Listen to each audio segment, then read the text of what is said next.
The sun blazed down on Pinewood Grove, a charming suburban neighborhood with neatly trimmed lawns and identical houses. I'd moved here 6 months ago, CRAVYing after 15 years at Lockheed Martin, where I'd managed a team designing cutting-edge GPS tracking systems for military drones.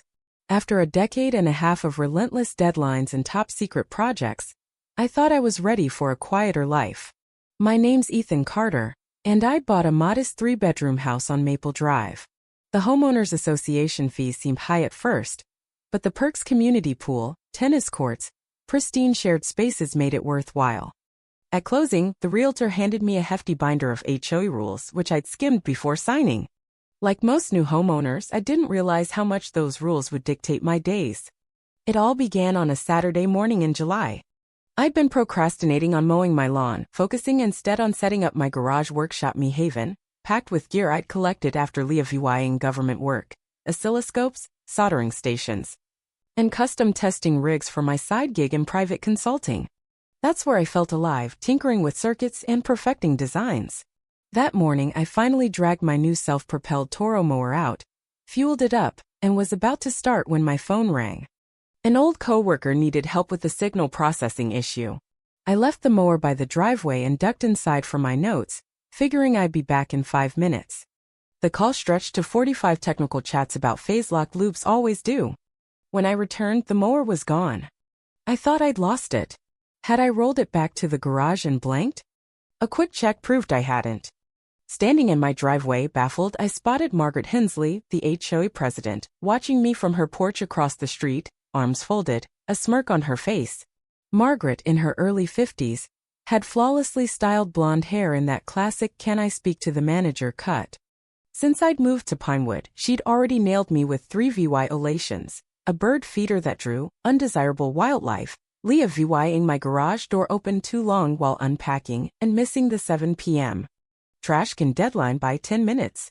I crossed the street, forcing a smile despite my suspicions. "Morning, Margaret.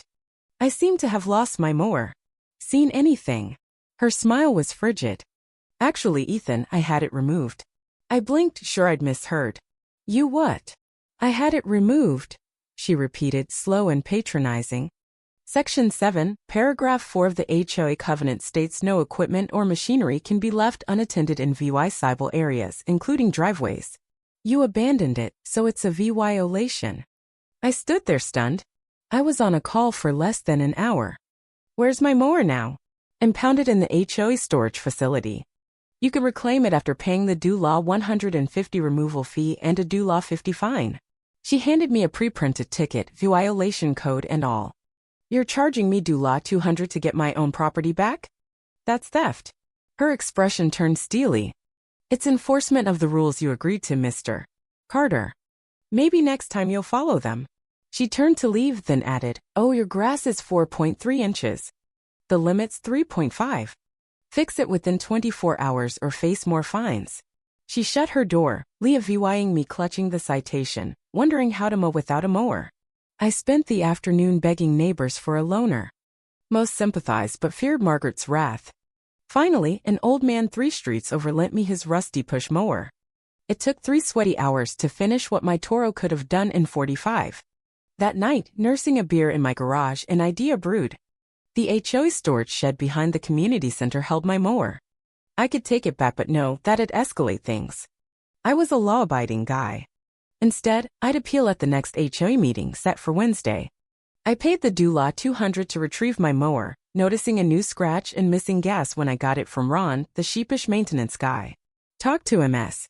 Hensley," he muttered, avoiding my eyes. The fresh grass on the blades confirmed someone had used it, likely Margaret. That night, I dug into state HOA laws. They could enforce rules, but seizing property without due process? Illegal. Margaret had trespassed and stolen from me. I printed the statutes, but legal arguments might not sway her.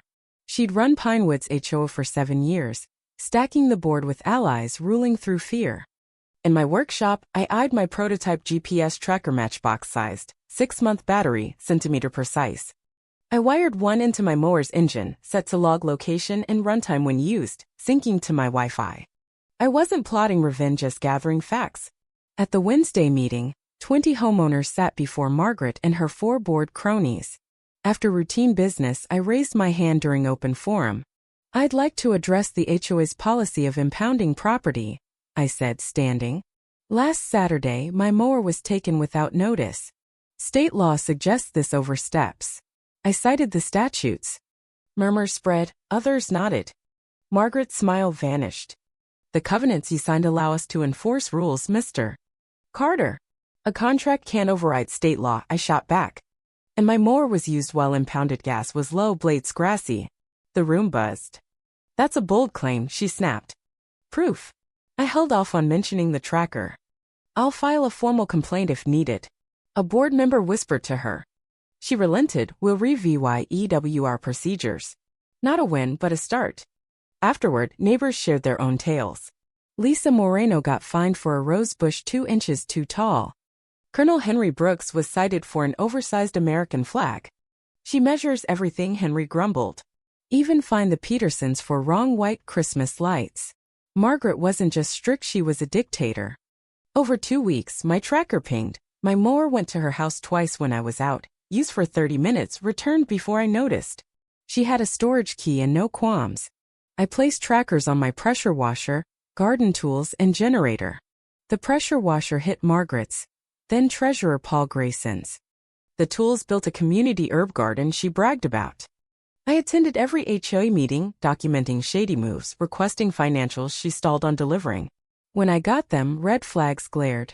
Dula $87,000 in fines last year for 122 homes, funneled into vague discretionary projects. Vendor contracts tied to bored relatives. Lisa, an accountant, confirmed the mess. Henry dug up Margaret's past, sued by 2 prior HOAs, settled quietly. A rebel group formed, the Pinewood Homeowners Coalition. We met in my yard, growing from 20 to 35 households. My trackers and new garage cameras caught Margaret, borrowing my gear with a cloned opener. November's board election loomed. Our plan: run reform candidates, boost turnout, and nail Margaret with the VY Denke. For Operation Mower Freedom, I faked a conference trip, hid at Henry's, and waited. At 1:37 p.m., she rolled my mower out. I stepped in. "Need something, Margaret?" She paled. "I thought you were gone checking security." "By taking my mower?" I showed her the tracking app. 7 trips in a month. Trespass. Theft. She stammered about privacy. I cited the covenant's camera clause. "This ends," I said. "Homeowners deserve better." She retaliated with mass citation 6 for me, more for allies. We documented it all, filed with the state, and held a library meeting. 87 households saw the proof: financial scams, my mower VY Deo. Support searched.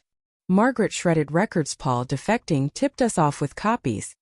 We got a court order. The sheriff found her shredder and burned ledgers. She tried canceling the election, but we forced it through.